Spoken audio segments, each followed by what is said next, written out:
So you'll probably remember, folks, from a previous episode that I stripped the dust shield, around the outside, off the rear handbrake mechanism backing plate for the Z32. And the reason I did that is because it just doesn't fit the new rotor that's going to be going onto the car. Now, the brake conversion that I'm doing on the vehicle is I'm putting a full Z32 300zx Akebono brake conversion on the car. So what the plan is, folks, rather than go without a dust shield, because this is a street car, it's going to be street driven, there's going to be times when it's in the rain, and plus the dust shield, in my opinion, tends to keep a lot of brake dust off your suspension components. There's all sorts of controversy over dust shields, whether you need them, whether you don't, for a race car or a road car and all this sort of stuff. Not an argument I want to get into. I know what I want to do personally, and for me, I want to get an OEM looking brake conversion on this car that is completely functional how it was intended to be. So I want to use dust shields. So what the plan is, of course, is to remove the center of this one, which is our Z32, which I've already done. I've got 2 of these set aside. Then unpick all the spot welds on the Z34 center, remove it, and then try and put the 2 back together, line the caliper position up, because even though I'm using Z34 rear calipers, the position is slightly different due to the adapter brackets on the rear hub and everything. I think it steps it down maybe a little bit, but we've got to see. But all that will become apparent when we start sort of bolting it up together. So you can see the difference in size here, folks. With your original Z32 brake rotor there, it's way smaller. And, the fact that if the edges were up on the side of this using a rotor this size, it just wouldn't fit. Yeah, you can cut this section off, and I've seen people do that. They'll just trim that raised section off, but it leaves it quite floppy around the edge, and it's also quite sharp. Yeah, you can kind of file it down and everything, but it does still leave it really floppy. That's one of the new rotors I'm using there, folks. Like I say, it's just a Z34. It's an aftermarket DBA grooved rotor, and you can see it's a perfect fit in there. Obviously a big difference in size compared to the original Z32 rotor. That's our Z32 rear caliper. That's our Z34 rear caliper. As you can see, a lot of difference. A lot of difference in pad area. Look at the size of the pad area on this compared to how massive they are on the Z34. This is a very stiff rear caliper. This is a fantastic setup. I can't sort of rate them high enough. I've got these on my 370 GT. It comes with them from the factory, being that it is part of the Z34 platform. And at the moment, I'm only running reasonably mild street pads in it.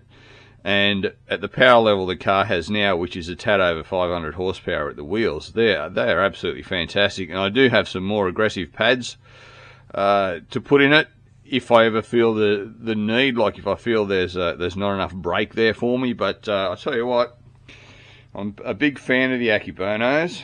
Anyway, hence the reason why I bought a new set. Got a brand new set, fronts and rears, ready to go on the Z32. Yes! So anyway, folks, that's what I'm doing. I'll get all the spot welds drilled out on this. I'll do that off camera. And I'll get a hub mounted up on here, and we'll start working out how we're going to do this. How, whether or not we're going to be able to use the left with the left or the left with the right. And because the pattern is slightly different on the back of these to each other, the rear handbrake mechanism, even though it is exactly the same size, hence why it's such a good conversion, because the hub section on both rotors is the same. But the actuation of the mechanism is different. As you can see, like we've got this set up here and a pull through there. Well, that doesn't exist on the Z34. It's a completely different mechanism. So, there'll be a little bit of fan dangling going on, but I'm sure it's something that we can achieve, folks. Hope. Fingers crossed. Let's just see anyway. So I'll get this center popped out of there. We'll have another look at it. Righto, folks. Back in a second. Welcome back, folks. I'm happy to inform you that both the surgeries were successful.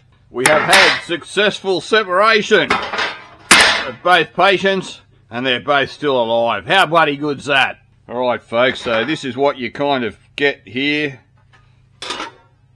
Here we go. That's sort of, you know, not saying that that's how they're going to end up, but it's, you know, that's the sort of general idea. So that's your Z32 center and your Z34 outer dust shield.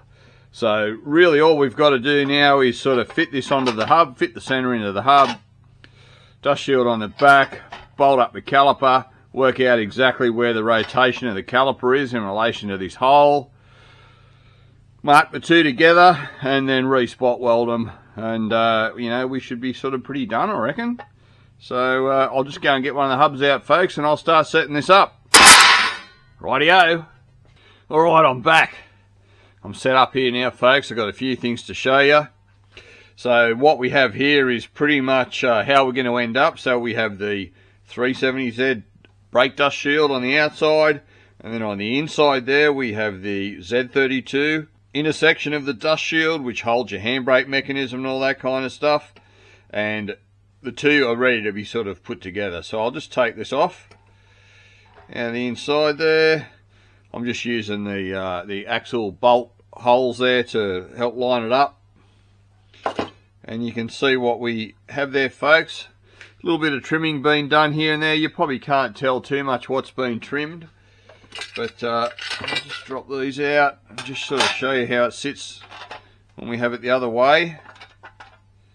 Where are we? Alright, I'll just roughly locate this, folks, and I'll flip it over so you can get a bit of a look at it. Okay, that's roughly where it goes. So you can see there's still plenty of area to spot weld this all back together, which is what I'm going to do. This is the second one that I'm doing. I've already done the first, and I've just actually put a couple of pot rivets in it to hold it all in position. And a mate of mine's got a like an industrial spot welder, and I'm going to see if I can take it up to him and get him to actually properly spot weld this back into one piece, you know. So yeah, a few little trims and cuts here and there. I'm obviously going to clean this up a little bit more. There's a few sharp pointy bits like that, you know, that'll be rounded off, and just neaten it all up a bit.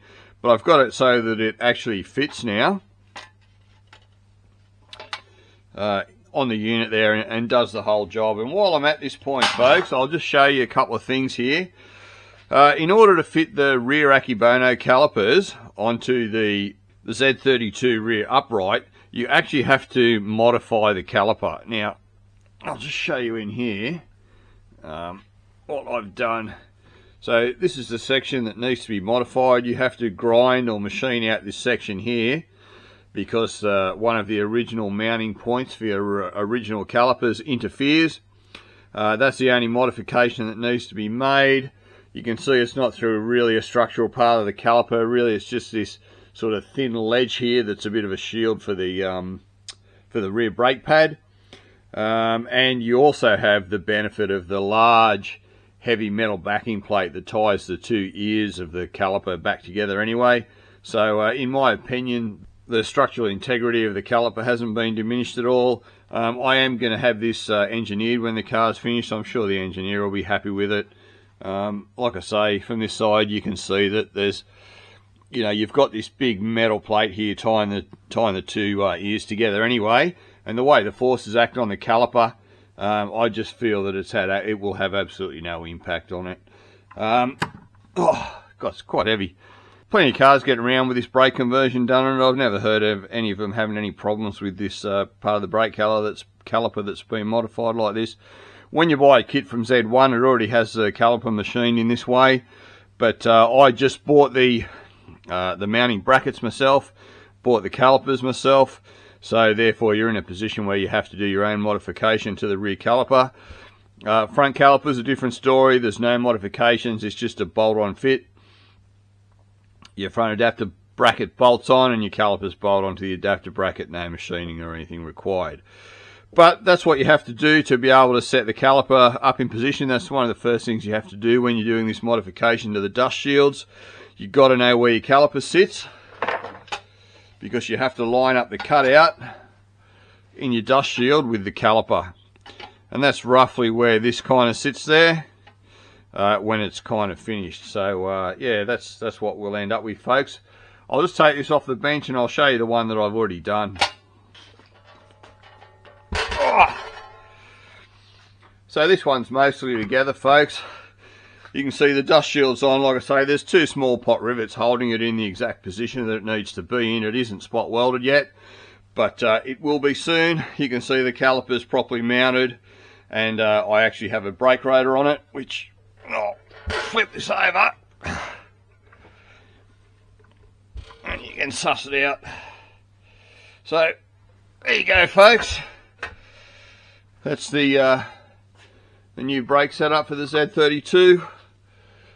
It's pretty good, pretty impressive. You can see the dust shield is very even. The gap all the way around, it's actually perfect. So that's really good. You know, the whole setup's really good. The caliper locates really well. It's central. You've got you know, proper pad contact and everything as per an OEM fit on a Z34 would be. It's a very well designed bracket. It does seem to work extremely well as far as its location and everything go. As I say, the only modification being the need to grind that section out in the caliper. But there it is, folks. Not a